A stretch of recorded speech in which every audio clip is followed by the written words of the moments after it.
Hello, good evening, and welcome to another episode of Practical Astronomy with me, Paul Cox, here at Slooh. Now then, if you are on the Slooh website and you're suddenly hearing my voice, you're just browsing around, then you can control the audio with this little audio bug up the top here where it says live. Mute it or change the volume up there. But if you want to follow along with what we're going to be doing tonight, then hop along to Livecast and up to Space Situation Room, and you can see the live video in here. And I just need to get my audio there, stop some feedback. Now then, before we go on tonight, if we have any problems with the live cast, please head back to the Space Situation Room and refresh the page. And I have been having a few problems with YouTube this evening, and it's just kind of pulled the plug on the show a couple of times. But anyway, I thought we would start here for a change because we've got no live telescopes tonight. So I actually got to this in the Space Situation Room at the tab at the bottom. But don't forget, if you want to monitor the observatories, go to Telescopes, and you can go to any of the telescope pages.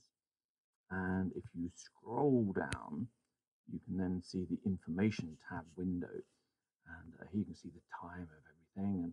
And the observatory should be open at this time of night. And we just saw there, didn't we, in the all-sky camera, that it does look clear. We can even see the Milky Way arching across the sky there, which is rather nice. So why aren't we open? Well, if we take a quick look at the weather tab, we'll see here, first of all, we've got the forecast. And the forecast is for light clouds and chance of high humidity. Now, this is what we class as what's called an alpha alert. And we saw it, and we'll see an absolutely classic example of what an alpha alert does from last night. So let's just see whether or not, I think this might not, that is going, that's yesterday. So keep an eye open. I think it was last night that it did this. And it's got moonrise coming up. Bang! Did you see that? And again. And then we'll get a little bit further, and there you can see all of the moisture forming on the lens of the all-sky camera. Now, it's those flashover instances. So let's just take a look at that again.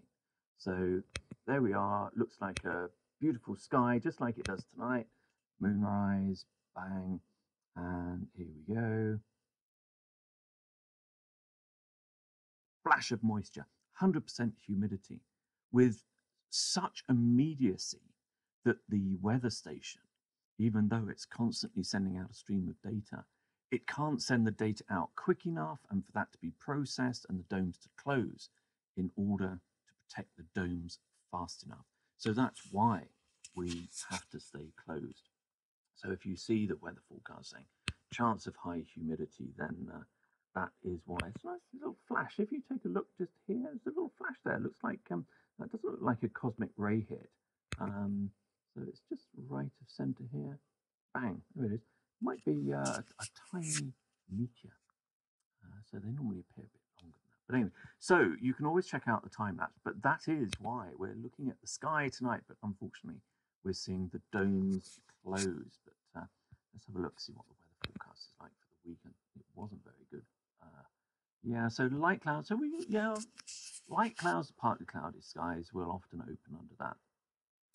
If there's a slight chance of high humidity, we normally open under that. But when it's a chance of high humidity, I know these are all kind of tiny wording differences, but we have to find some way of communicating this to you. And if we take a look at the current conditions again, let's take a look here. So we can see here humidity is 35%.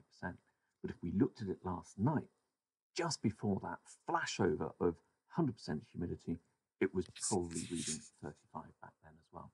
Some high winds there. What's the satellite looking like? Yeah, so it's looking clear as we're seeing in the sky, but anyway, so we've got the all sky as well, and you can also check out the dome cam during the day, because unfortunately we couldn't have the solar telescope online today either because of those risks. And don't forget, you can take a look at one of my favourite cams, actually this one.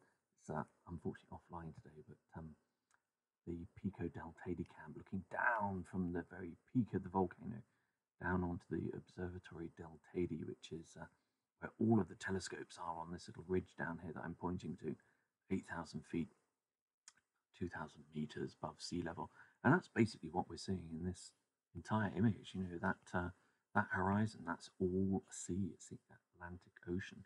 And actually in the direction this is pointing, over to the east, you've got the west coast of Africa over there. But, anyway, so there we can see why we haven't got any telescopes, unfortunately, tonight. But we've got plenty of other stuff to get on with. So let's hop over, actually, to the community, because we always like hopping over here to see what's going on with you lot. And let's take a look. Oh, I haven't seen this one, actually, from Cameron M. So 47 Tucanae is a globular cluster, and frankly, it's one of the most beautiful globular clusters that there is in the night sky. Now, it's a southern hemisphere object. That means that it's visible from the southern hemisphere, and it's just glorious. And Cameron, wow, you've done a marvelous job. Now, Cameron, I believe you are down in New Zealand, so this must be a sight that you can probably see with a pair of binoculars. But frankly, your image here using the Chile 1 wide field telescope is glorious. You know, sometimes it's quite difficult in globular clusters. Let's just open it full size. Look at that. Sometimes it's quite difficult to, you know, be able to capture all of the kind of outer halo of stars in the globular cluster, but the center will often get blown out. But you've done a sterling job there, and also the colouring of this as well is absolutely beautiful. So nice job, Cameron. Thank you for sharing that one. Cameron normally writes some interesting stuff as well. We must enlist you as a Slooh writer, I think, Cameron. 47 Tucanae, globular cluster in the constellation of Tucana, is the second brightest globular cluster after Omega Centauri. Now, Omega Centauri is possibly the most stunning southern hemisphere object, I think, even beyond, you know, a lot of the things like the Tarantula Nebula and a lot of other nebulas that are best seen from the southern hemisphere. It really is absolutely glorious. But anyway, I'll leave you guys to have a look at that, and you've certainly earned my like there, Cameron, so you lot head over there as well. Yeah, I agree with all those comments, certainly.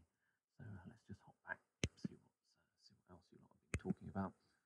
So got one of those curious messages from Tony E. MPC Orb.